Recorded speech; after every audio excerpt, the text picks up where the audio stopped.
The morning sun glinted off my freshly mowed lawn in Lakeview Pines, a sanctuary I'd carved out after a grueling 12-hour trauma shift. I'm Noah Carter, a 34-year-old nurse who craved quiet after nights stitching up broken lives. My lawn, with its crisp edges and perfect irrigation lines, was my peace, a green haven in a neighborhood choked by beige conformity. But at 8 a.m., after collapsing into bed post-shift, I woke to clinking glasses, harp music, and laughter, dozens of voices on my property.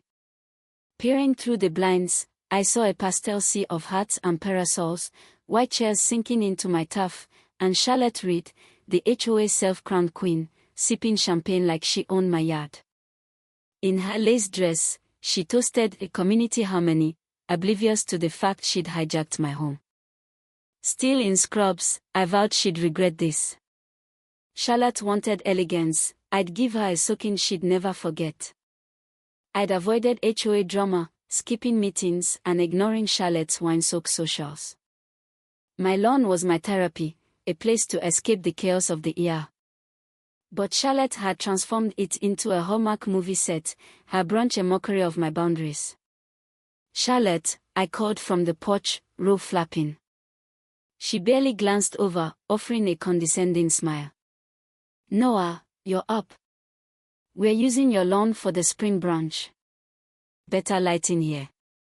She pointed to a post-it on my hedge, "Yard for HOA event." "Thanks. That's not permission," I snapped. She waved me off. "It's just one morning.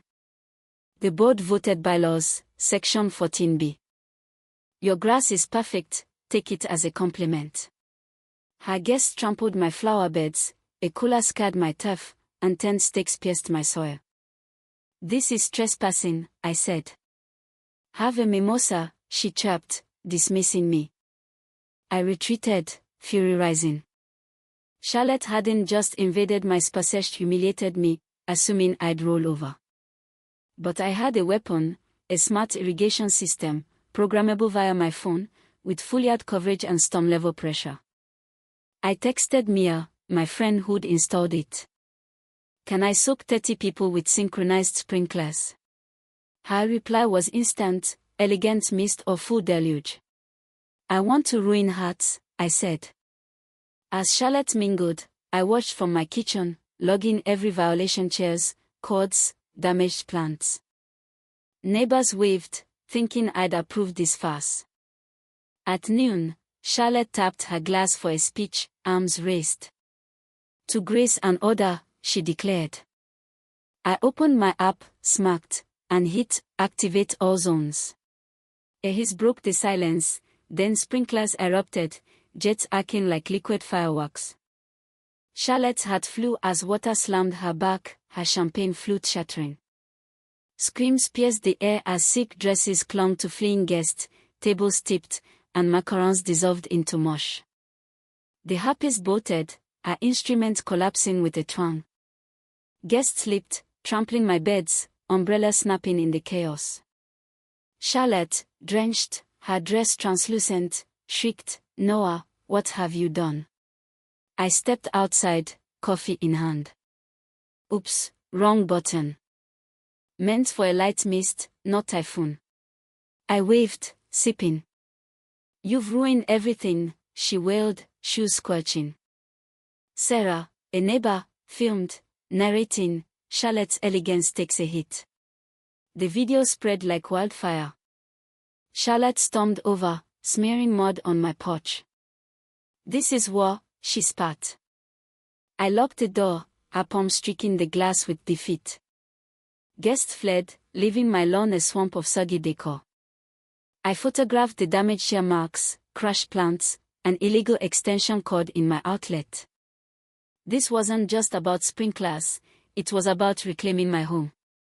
Charlotte rallied allies, Mark and Ellen, HOA loyalists in crested polos. They delivered a citation for unauthorized lawn equipment use, claiming I disrupted an approved event. On my property, I countered, showing photos of their trespass. "You assumed consent." Mark stammered. "Charlotte said you agreed." I pulled out the post-it. This isn't legal. They retreated, Charlotte's glare venomous. I called James, a retired attorney neighbor. That citation's fake, he said, grinning. Let's file a zoning complaint. We drafted a motion for an HOA hearing, including my evidence, videos, photos, and a log of damages. Charlotte doubled down, spreading lies that I'd sabotaged a charity brunch. She filed a city complaint, claiming my planned fancier 10-foot iron masterpiece was an aesthetic violation. But her narrative cracked. Neighbors, some soaked themselves, shared stories of her overreach, using their yards for events, rerouting trick-or-treaters, borrowing hoses without asking. Sarah's video went viral, captioned, HOA Queen drowned in her own game. At the Friday hearing, the room buzzed. I played the footage, Charlotte's speech, the sprinkler chaos, her heart flying. Gasps turned to chuckles. Mr. Hargrove, the HOA president, back from vacation, stared, stunned. You said this was a misunderstanding, Charlotte. She sputtered, it was authorized. James interjected, no resident consent, no legal event. I added, she used a post-it as permission and forged HOA approval. Mark admitted, Charlotte told us Noah agreed. The board deliberated. Charlotte's face reddened, her allies silent. Hargrove ruled, Charlotte was stripped of her vice president role, fined for damages, and banned from leadership for 2 years. She sat, speechless, her clipboard useless. Charlotte didn't stop. A pink envelope arrived, her floor stationery accusing me of defamation and emotional distress, demanding $800 for her ruined heart. I sent it to my sister, Rachel, a TV legal commentator. She's begging for a public takedown, Rachel laughed, drafting a cease and desist letter and airing the sprinkler video on her show.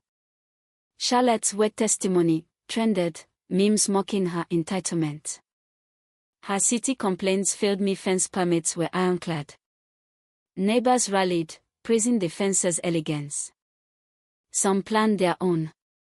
A petition circulated to limit HOA power, and Charlotte's allies distanced themselves. At the next meeting, she sat alone, her influence gone. Her house went up for sale, a quiet surrender. She moved a month later, her driveway empty, her reign over. The fence transformed my yard into a fortress of peace. No more uninvited events, no stolen power, no trampled plants. Deliveries arrived safely behind digital locks. I added a sign, private property, entry by invitation. Hydration system active. Charlotte saw it, staring silently before vanishing. The neighborhood exhaled, kids played freely, chalk drawings unpunished, lemonade stands unchecked. HOA meetings became friendly, focused on real issues like lighting, not grass height. I hosted a barbecue, my terms, my gate. Neighbors brought drinks, respecting boundaries. Sarah raised a toast to Noah, who showed us a little water and a lot of guts can topple a tyrant. Laughter rang, the fire pit glowing. My lawn, once a battleground, was mine again, greener than ever. The story sparked debates online and beyond. Was I a hero or a petty avenger? Some called my sprinkler stunt cruel, others a brilliant stand against HOA abuse. Rachel's show fueled the fire, with viewers split. Was Charlotte a victim of public shaming or a bully who got her due?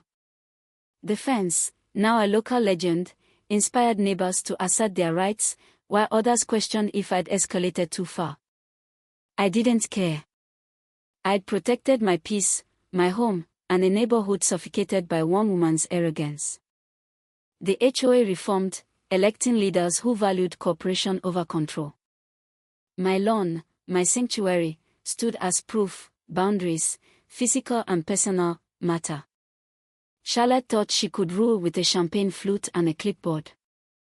I showed her that truth, backed by water and resolve, hits harder.